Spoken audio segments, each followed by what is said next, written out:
Бул биздин турмуш. Жашоо агымынан артта калбай, күндөлүк жаңылыктарды, коомдогу ар кыл окуяларды бул программадан талдайбыз. Иш күндөрү саат 8:20 баштап, күн чабыт. Саламатсызбы угарман жана көрөрман, эфирде күн чабыт программасы, микрофондо мен Бахар Хакимова. Кыргызстанда жалпыга маалымдоо каражаттары жөнүндө жаңы мыйзам долбоору иштелип чыкты. Анын демилгечиси президенттин аппаратынын маалыматтык саясат кызматы. Мыйзам долбоорун кабыл алуу зарылчылыгы 1992 жылдын 2-июлунда кабыл алынган учурда иштеп жаткан жалпыга маалымдоо каражаттары жөнүндө мыйзам моралдык жактан эскиргени менен түшүндүрүлдү. Ошондой эле маалымат каражаттары жөнүндө мыйзамды жаңы конституцияга шайкеш келтирүү максаты айтылды. Биз бүгүнкү программабызда ушул жалпыга маалымдоо каражаттары жөнүндө жаңы мыйзамдын оң терс жактарын айтып берели деп турабыз. Бизде студиябызда журналисттер коомдук бирикмесинин жетекчиси Нурдин Дүйшөнбеков бар. Саламатсызбы? Кош келипсиз. Угарман жана көрөрман, сиздин да сурооңуз же пикириңиз болсо студияга чалсаңыз болот. 0312 68 06 06 студиянын номери, WhatsApp номериге жазсаңыз болот. 0709 68 06 06 номерлары иштөөдө. Нурдин мырза, анда баштай берели. Ушул ЖМКлар жөнүндө учурда колдонуудагы мыйзам долбоору 92-жылы кабыл алынган мыйзам долбоору эскирген айтылып атпайбы, ушундай жүйө келтирип атпайбы? Анан чынында ушул жаңылоого зарылчылык бар беле ушул тапта, сиздин оюңуз боюнча? Эми ар бир жарандын, ар бир адистин өзүнчө пикири болушу мүмкүн бул боюнча. Айрымдар ар бир норманы мындай так мындай майдалап жаш керек деген бир көз караштар бар юристтердин арасында делечи. Кээде негизги рамканы түзүп койсо эле ошонун алкагында иштеп кете берет. Өтө мындай майдалаган кажети жок дегендей мындай концептуалдык да көз караштар бар да. Ал жагынан учурдагы күчүндөгү мыйзам ал мындай ушул жанагы өтө мындай майда жаза бербей, негизги нерселерди эле берген. Ошого жараша 30 жыл иштегени да туруктуу иштеп берди. Өтө эле жанагы нормаларды мындай подзаконный актыларды жазыла турган эмелерди жаза берсе, бул мыйзам мындай кайра мындай өзгөртүү киргизгенге мындай муктаж болуп калат да. Ошон үчүн бул мыйзам учурда иштеп атат. Анан баягы мен айтып атпаймынбы? Ар кандай пикирлер болушу мүмкүн. Ошон үчүн баягы негизги көрсөткүч катарында былтыр февралда президенттин жарлыгы менен мыйзамдардын инвентаризациясы өткөн. 360тан ашык мыйзамдар каралып чыкты. Кайсынысы эскирип калды, же болсо мүчүлүштүктөр бар, же болсо кандайдыр бир мындай талаштуу нерселер жаратат деген жагынан каралды дагы. 3 башка мындай бир оценка берилди да.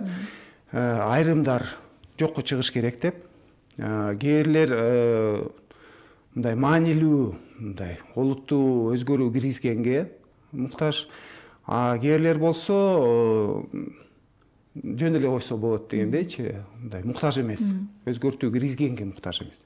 Ошолордун арасында бул массалык маалымат каражаттары жөнүндө мыйзам ошо боюнча 3-чү группага эметишти, бөлүштү. Демек, ал өзгөртүү киргизгенге муктаж эмес. Себеп деген ал эч кандай тоскоолдук жаратпайт. Массалык маалымат каражаттары, медиалар иштей берет. Ал эч кандай чечилбей турган бир маселелер туудурган жок да. Бул 1 жылда боло элек болсо керек, мүмкүн 1 жыл болуп калды. Ошол жанагы инвентаризация ушул жагы бүткөнгөчү. Ошон үчүн 1 жылда эмне өзгөрүп кетти деген суроо пайда болот. Сиздердин ошол чечимдердинге карабай дагы өзгөртүү киргизиш керек деп атат, демек булар. Ошол бул муну деле мамлекет кылды. Аны эме жана ведомстволор аралык комиссия карап, анын ичинде Минюст, жана министрлер кабинети, эксперттерди чакырышкан, бардыгы катышып туруп президенттин жарлыгынын негизинде каралып чыкты. Эми ошонун жыйынтыгын мындай өздөрү тааныгандай болуп атат да, кайрачы. Азыр башкачасын кылып атат да. Кече эле жакшынакай иштеп аткан мыйзам эчтекеге тоскоол болбойт, эчтеке карама каршы келбейт деген жыйынтыгы каякта. Азыр таптакыр эле өзгөртүү да эмес, жаңы мыйзамды иштеп чыгыш керек, бул эскирип калды, таза жарабай калды деген сөз кандай. Мындай оң кол сол кол өз-өзүнчө мындай иштегендей бир таасир калтырат да. Нурдин мырза, негизи мыйзамдар кандай учурда жаңыланат? Мыйзамдардын жаңыланышы, мисалы жана өзүңүз айткандай, бул жанагы негиздемесинде ушинтип жазылган конституцияга дал келтирүү. Бирок бул мыйзам ага туура келбейт. Себеп дегенде конституция 5 майда күчүнө кирген. Ал эми инвентаризациянын жыйынтыгы андан кийин чыгып атат. Демек, конституция бар болчу, ал күчүнө кирген.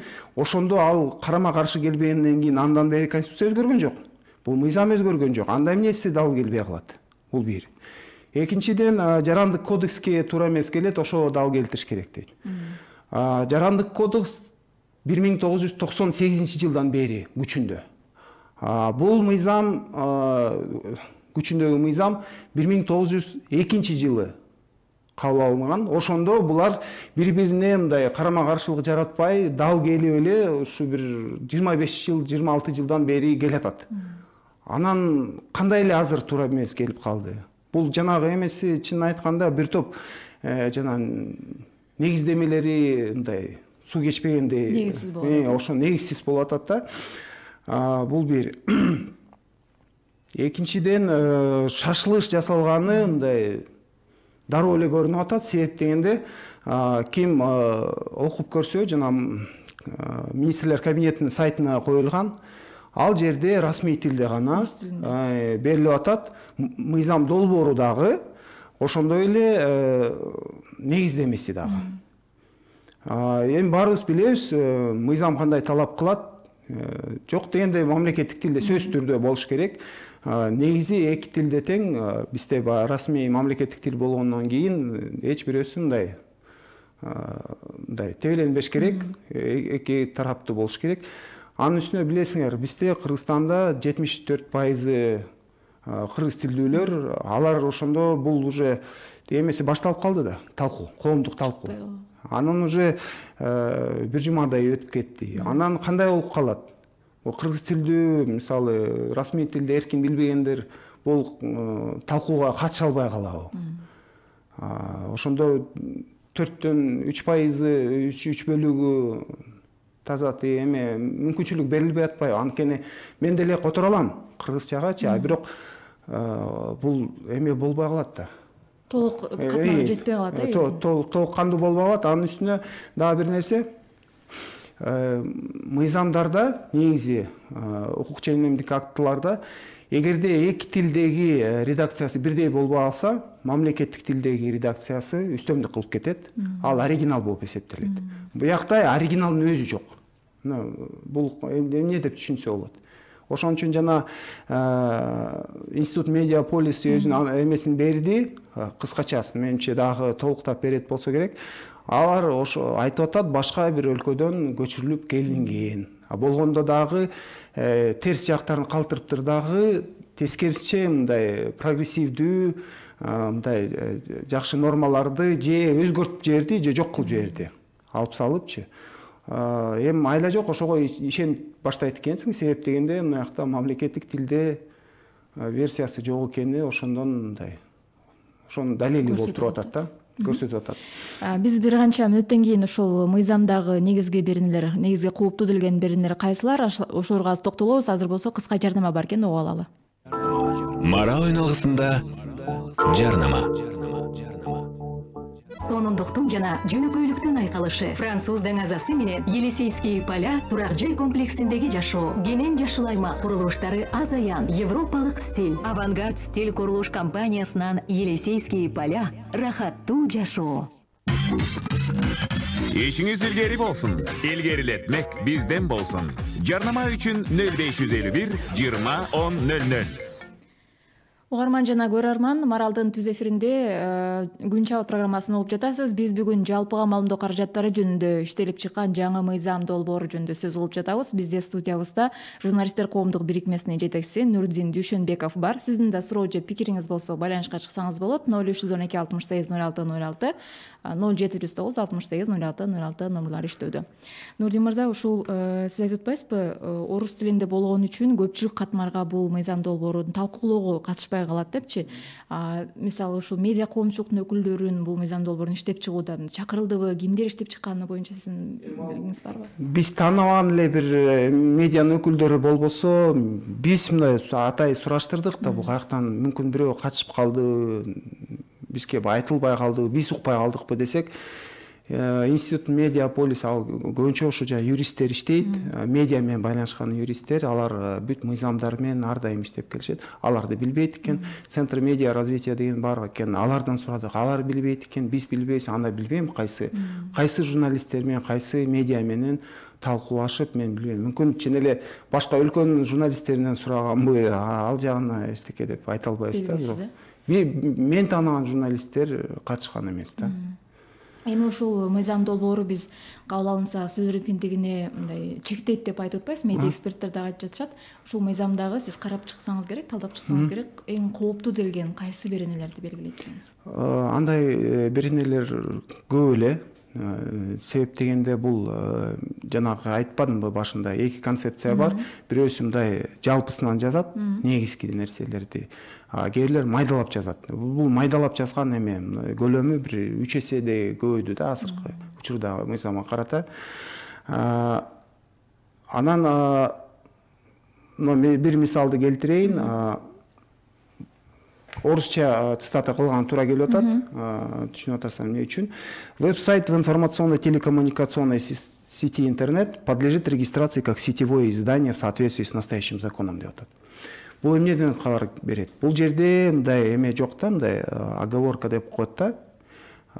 Может, же болсо, же мүмкүн, же эгерде башка нерселер каралбаса деген эме жок. Демек, бул бардык сайттардын, Кыргызстанда сайт аттуунун баарын биз массалык маалымат каражаттары деп катташыбыз керек. Мен мындай мисал келтирет элем да. Мына жогорку кеңештин сайтын атай көрдүм. Ушул мыйзамды эгерде кабыл алса, ошолор кабыл алат. 3 октябрда 7 жаңылык чыкты, 4 октябрда 6 жаңылык, 5-нде 6 жаңылык, 6 октябрда 5 жаңылык. Бул анча-мынча массалык маалымат каражаттарга мындай батыраак жаңылыктарды чыгарып турат экен да. Бирок эгерде бул мыйзам менен кабыл алсак, анда бул массалык маалымат каражаттары деп катташыбыз керекпи? Эми биз баарыбыз түшүнүп атабыз, ал болгон эле жанагы мамлекеттик органдын ишин чагылдырып атат. Болгон эле функциясы ошол. Ал өзүнчө же кирешет таппайт, же жанагы бир журналисттердин эмеси иштебейт. Бул техникалык эле бир маалыматты берип турчу бир курал катарындачы. Ошол менен жанагы эмелерди жарыялайт, мыйзам долбоорлорун, жана башка маалыматтарды. Бирок эгерде бул мыйзам ошол боюнча кабыл алынып калса, анда муну да массалык маалымат каражаттары деп катташыбыз керек. Анда башкы редактор ким болуп калат? Ал башка жагында эме деп жазып атат. Ошол жанагы маалыматтын чыгышына акыркы жана чечим кабыл алып турган адам, ал кызматы кандай аталбаса дагы башкы редактор деп болуп эсептелет.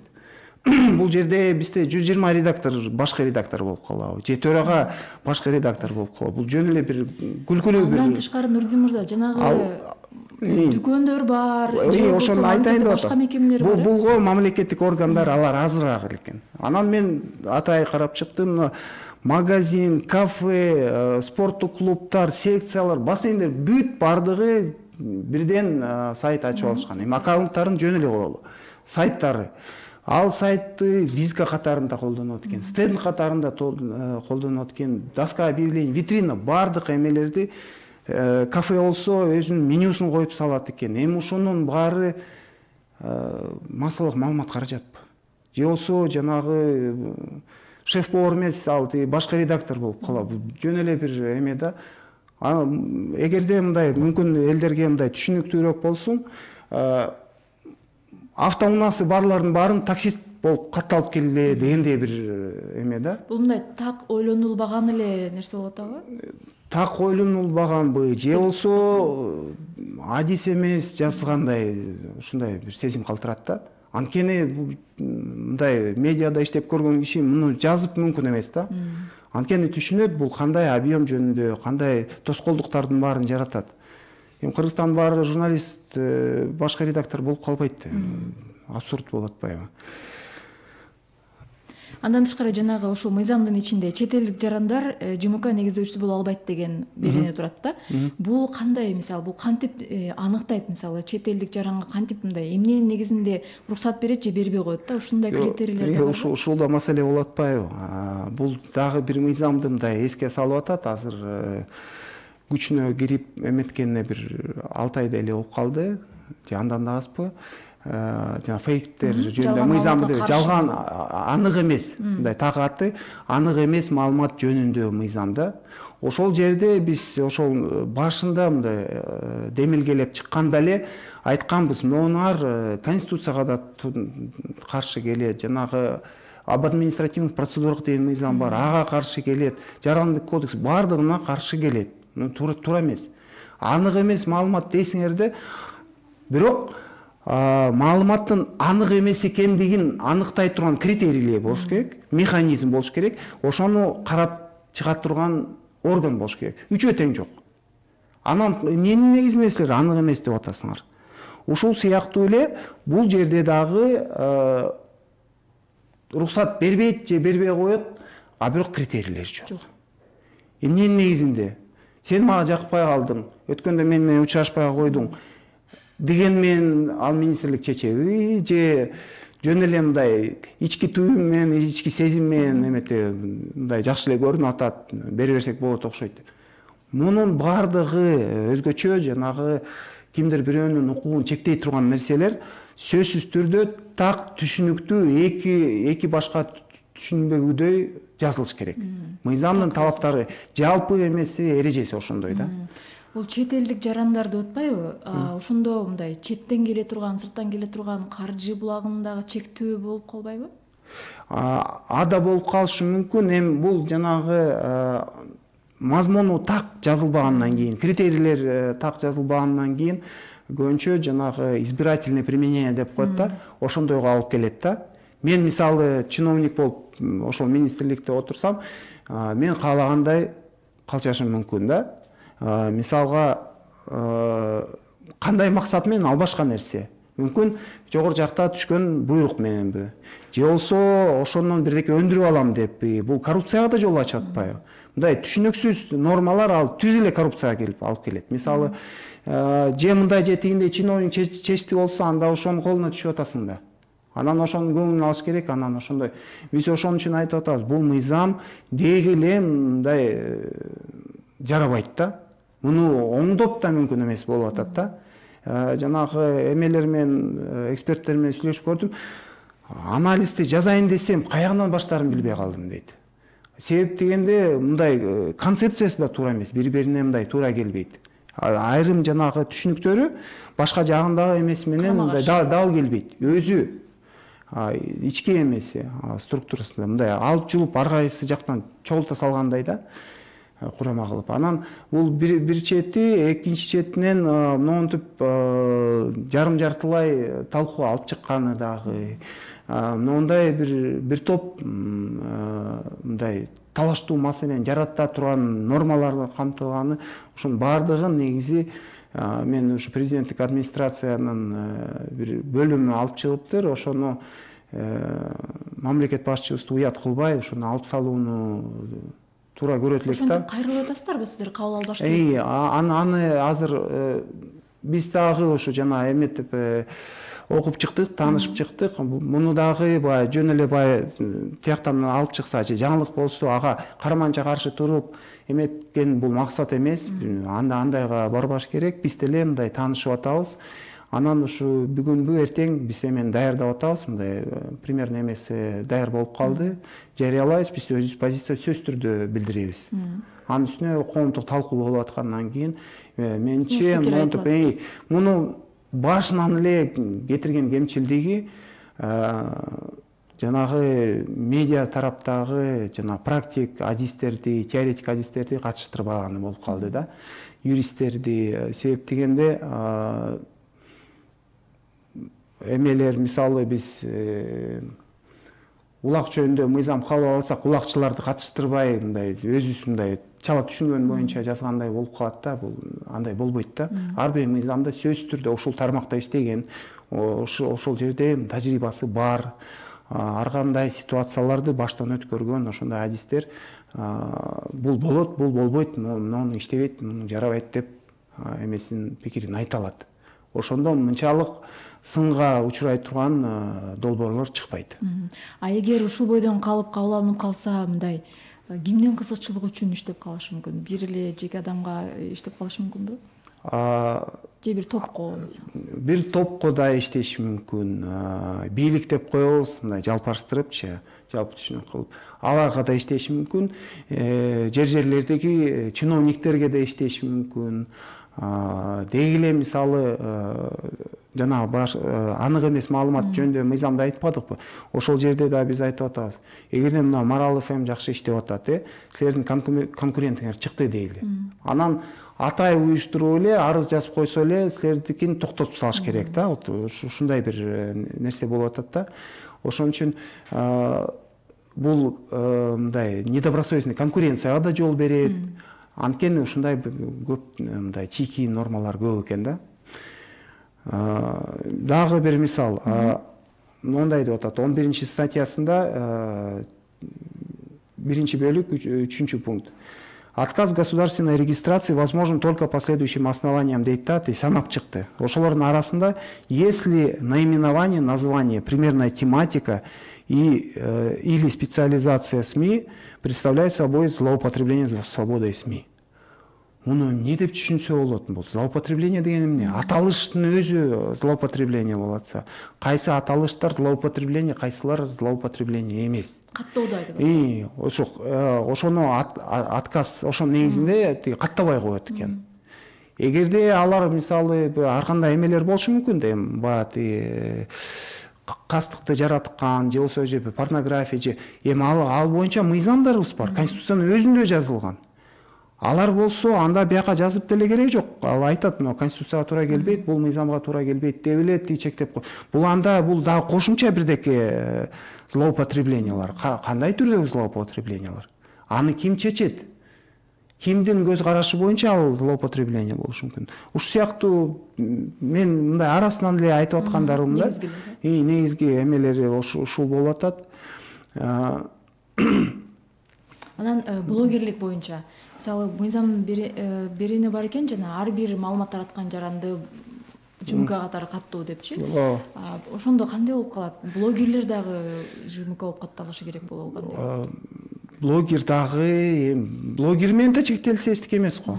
Мен айтып атпайм, кафе, ресторан бардыгы эме болуп калат экен. Велоклубтан баштап бүт бардыгы массалык маалымат каражаттары болуп калат. Ошо каттоодон өтүш керек экен, эмесин төлөчү жанагы госпоштанасын киргизип атат, анысын төлөш керек экен.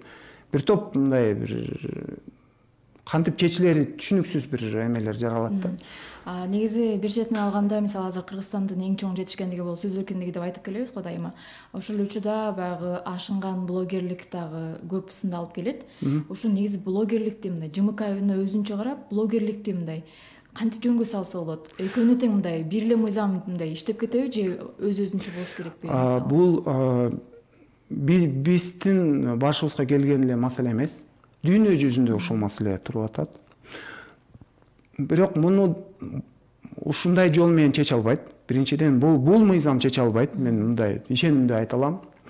Ошондой эле жанагы анык эмес маалымат жөнүндө деген мыйзам башында алып чыкканда билесиңер, манипуляция деп да айтылган, фейктерге каршы деп. Мына учурда кабыл алынган күчүнө кирген версиясында фейктер жөнүндө жыты да жок. Эчтеке жок. Биринчиден аларга механизм жок. Мамлекет эчтеке кыла албайт. Фейктер алар сайтта болбойт, алар соцсеттерде болот, аккаунттарда болот.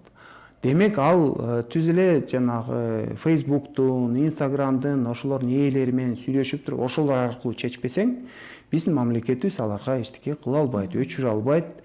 Ал иш жүрүп туруп атат. Биринчиден бизде жанагы атай ошо менен алектенген мамлекеттик эмес уюмдар бар. Гражданская инициатива интернет-политики дайыма мындай мониторинг жүргүзүп, мына фейковый аккаунттарды ал өзүнүн жана критерийлери бар да, эмне менен тааныйт, ал башка бирөөнүн сүрөтүн коет, анан чанда эметет, өзүн көрсөтпөйт жана башка ушул сыяктуу эмелерди метет да, салыштырат да, кайсы IP адрестен чыгып атат. Бир IP адрестен 2-3 эме чыгып атса, ошолордун баарын эметет дагы Facebook'ка берип атат. Алар жылда элдер билбейт, ошолорду өчүрүп атат. Ошондой нерсе жүрүп атат. Алар өзүнүн реклама кылган жок, бирок акырын өзүнүн ишин кылып атат. Тилекке каршы алар өчүрүп аткан сайын кайра жаңыларды каттап, кайра жаңы башка аталыштар менен чыгып атат. Бул нерсе ошондой чечилиши мүмкүн, бирок мыйзам аркылуу эмес. Алар жаңы фейктер деп койду дагы, акыры келип туруп бизден биринчи журналист өзү текшерет маалыматты. Азыр жөн эле мен маалымат таап алдым эле деп жарыялаган журналист жок. Бир аз мындай адискөй эмес мындай болсо, мындай өнөр 2-3 күн эмес, 2-3 ай иштеп калса деле ошону билип калат да. Текшериш керек, сөзсүз түрдө. Бул каяктан чыккан маалымат, бул кимдин кызыкчылыгына болушу мүмкүн, кимдин укугун бузушу мүмкүн. Анан өзү карайт да, анан барып редакторго апарат, редактор карайт, ал дагы бир сыйра текшерет. Анткени эртең бизди сотко берип жүрбөсүн, жана башка, анткени андай мүмкүнчүлүк бар, учур да бар. Сотко берсең болот эгерде туура эмес болсочу. Анан ошонун баарын карап чыгат дагы, анан эми ошонун үстүнө дагы бир чектөөнү киргизип атканы мындай таң алдырат да. Бул бир. Ал мыйзамда дагы блогер жөнүндө эчтеке жок. Кайра элечи.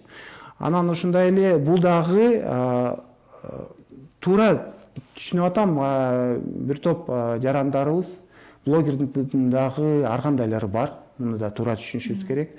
Айрымдар мурда журналист болуп иштеп кеткен, стандарттарды билет, этиканы билет. Ошон үчүн жана өзүнүн мындай ишин мындай жакшы мындай эмеге стандарттарга келтирип алып жүрөт. Эки тарапка сөз берет, маалыматын текшерет жана башка. Анан кээ албетте мындай самоучка блогерлер да бар. Аларда ар кандай мындай мүнөзүнө жараша ашынып кеткен эмелер, учурлар бар. Бирок бул дагы бир жакшы суроо берип атасыз. Орустар эме деп айтат да, сууну төгөм деп, сен ичинде жанагы киринтип аткан баланы да кошо төгүп салба дегендейчи. Эми мен мисалы ушул жанагы күчүнө мыйзамды келтирип берейин. Анык эмес маалымат жөнүндө мыйзам боюнча сиз же мен же кимдир бирөө арыз жазса, мына жалган маалымат, мага тийишкен бир маалыматты жазыптыр десе, 2 айга токтотот экен. Ошол ЖМКнын иштөөсүн. Иштөөсүн. Анткени сайттын страницасын жаап мүмкүн эмес, ал сайтты толугу менен токтотот. Эми арызы менен эле токтоткон. Жөн эле аны иши болгондо дагы аныкпы, анык эмеспи, жанагы эмесин текшербей туруп. Болбосо ал сотко барат эле да. Соттон аны далилдеш керек. Мени каралып атат, кана эмне мени далилдеп бере аласыз? Ушул сыяктуу. Бул болсо текшербей туруп, өчүрүп коет дагы, жаманатты кылып коет. Анан сен сотко барып, бул 3-4 айдын угаты, анан барып туруп, ошол жерден далилдешиң керек экен, калп айтпаганыңчы. Ошол эмелерди карап көрдүк дагы, мисалы 24 KG мына жакында билесиңер, ошону токтотконго аракет кылып көрүштү. Атай санап чыктык. Күнүнө 69-70 жаңылык чыгат экен. 2 айга өчүргөндө бул 4000ден ашык жаңылык чыкпай калат экен. Бул эмне менен толуктайын деп атат. Мисалы мына жакында эле жаңжал болду Тажикстан тарап мененчи. Ошондо алар бизди Кыргызстанды агрессор көрсөткөнгө, каралаганга мындай эметкенге аракет кылышты да. Мындай алдын ала даярдалганда көрүнүп туруп атат, англисче которушуп маалыматтарынчы. Өмүрү орусча, англисче жазбаган аккаунттардан бери англисче чыгып баштады, орусча чыгып баштады, мындай биз деле билебиз да, мындай журналист катарындачы мындай айырмасынчы. Анан ошондо биз эмне үчүн маалыматтык согушта уттурган жокпуз, өзүбүздүн эмебиз позициясын жеткизе алдык. Анткени ушундай бизде эркин иштеп көнгөн, адискөй тажрыйбасы, мындай эмелери, өнөрлөрү бар журналисттер көп. Дароо эле уюшуп туруп, маалыматты текшерип, жанагы өзгөчө жанагы эмелерди баса белгилеп кетким келет. иликтөөчү журналисттер деп коет. Ошолордун жалган фейк маалыматтарын Тажикстан тараптан келген дароо аныктап дароо эле ушул мына бүгүн түшкө чейин чыкса, кечке чейин ошону төгүндөп, андай эмес, но мечитте аткылады дейсиң, бул мечит бизде эмес, Тажикстанда эмес, Сирияда болчу, бир канча жыл мурда деп туруп ошонун баарын жокко чыгарды. Эмне себептен? Анткени биздин медиалар күчтүү. Бул жөн эле баягы биз көп айтабыз го, жечкендик, сөз эркиндик жок. Кыргызстандын медиасы бүгүнкү күндө мамлекеттик улуттук коопсуздукка чоң салым кошуп атат. Анткени буга дипломаттар да жетишпейт. Эгерде бир тараптуу эле монтуп жамандай берсе, 2 жумадан кийин Кыргызстан бир Афганистандан айырмасы жок, бир какой-то террористтик мамлекет деген түшүнүктө түзүлүп калса, аны оңдош мүмкүн эмес болуп калат. Ошон үчүн муну медиаларыбызды алсыратып, буттосуп эметкени бул мыйзам кандай десем, мамлекеттин коопсуздугуна да коркунуч жаратат. Мына айтып бериңизчи, Нурдин мырза, журналист катары ушул сөз эркиндиги болушу үчүн, мисалы мамлекеттин кылып жаткан иштери ачык болушу, биз угуп көрүп жаткан угармандарга мындай түшүнүктүү болуш үчүн да, ушул сөз эркиндигинин болушу, бардык нерселер ачык болушу канчалык маанилүү? Аябай маанилүү. Себеп дегенде мисалдар менен айталы. 92 жылда башталган, 94 анан барып уланып кетти, жана Кумтөрдүн эпопеясы. Муну убагында бир топтор ушуну айтабыз деп, эл душманы деп да ачышты, камап да ачышты, кууntуктап да жатышты. Мына акыры келип туруп коррупция экени анык болуп калды. Биздин табиятыбызга зыян келтирген бүт мына айтылган нерсенин баары так ошо өзүндөй болуп чыкты да. Анан бирок анын аралыгында канча зыян келтирди, канча ошо жана алтын Кыргызстанга тең бөлүшпөй чет өлкөгө кетип калды, канча зыян тарттык, скөлгө уулуу эме төлгөнгө чейин жетти. Ошонун баарын башынан өткөрүп туруп, эми ошону айтып атасы, ооба чын экен, ошо бар экен депчи. Ошон үчүн убагында ошону 20 жылдап, 30 жылдап туздап отурбай, дароо эле алып чыкса, дароо эле оңдогонго жол ачылат. Орусча муну освещение деп айтат. Бул жарык дегенден келип чыккан сөз. Жарыктан ким коркот? Вампир, оборотендер коркот да, мындай айтып көрсөчү, мындай образын айткандачы. Тескерисинче жарык тиген жерде, даанабыл көрүнүп турган жерде коррупция кылыш да мүмкүн эмес, мындай бирөөнүн укугун тебелеш да мүмкүн эмес, злоупотребление кылыш да мүмкүн эмес.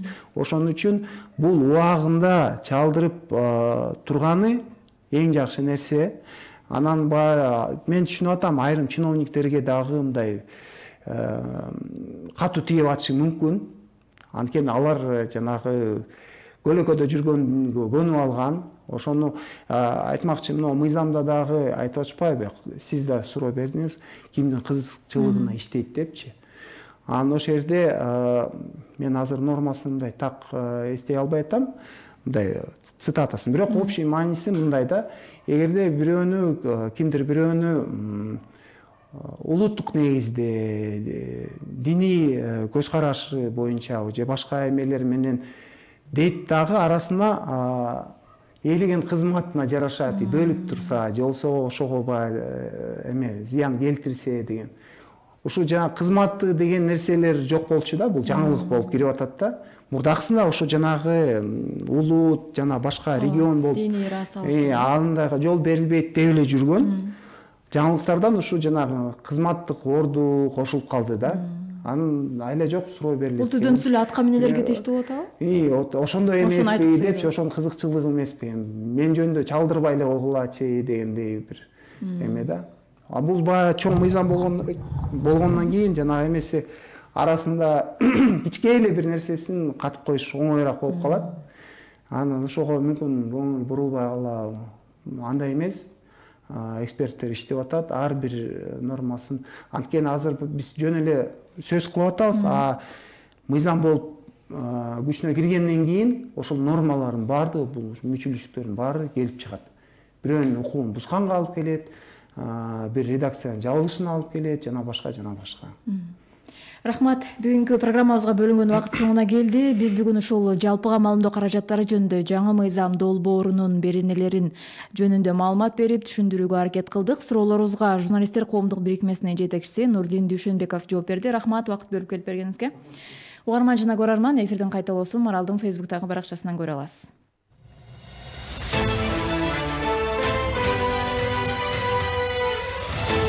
Коом, саясат, экономика, маданият. Бул биздин турмуш. Жашоо агымынан артта калбай, күндөлүк жаңылыктарды, коомдогу ар кыл окуяларды бул программадан талдайбыз. Иш күндөрү саат 8:20 баштап. Күн чабыт.